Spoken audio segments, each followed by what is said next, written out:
Welcome to the Windows Computer and Technology channel, and just a little word on those that tried to upgrade to Windows 11 through the Windows Insider program.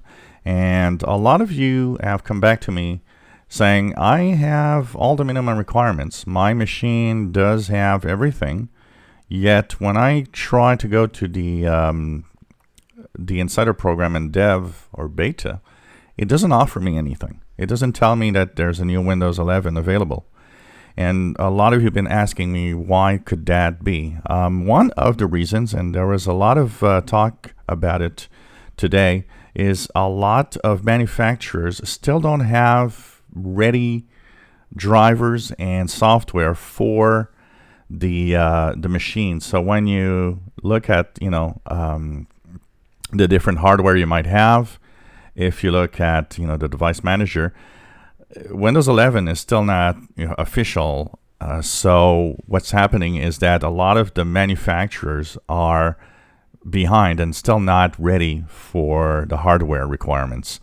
So AMD, as today, said that they will be sending a brand new suite of software and firmware updates to AMD motherboards, machines, and anything that could have an impact there. Intel has already started working on drivers on all sorts of things for Windows 11. So it, in many cases, is probably due to your hardware not having the requirements because the drivers are not ready.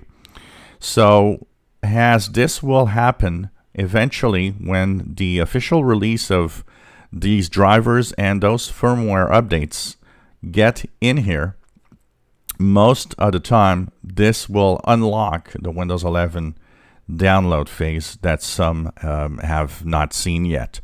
So if you are one of those enthusiasts that wanted to move to Windows 11 through the Insider rings, remember the best ring to be if you want to keep Windows 11 will be the beta channel, because that's going to let you stay there. The dev channel is experimentation, and that means, of course, that it will also be something that will continue to test afterwards.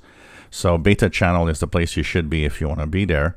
And if you don't see it, just try it once a week. At some point when the manufacturers of your hardware has made available the firmware and the drivers and the software required, it will automatically pop up at some point, and you'll be able to move on to Windows 11 through the beta channel. If you enjoy my videos, please subscribe, give us thumbs up. Thank you for watching.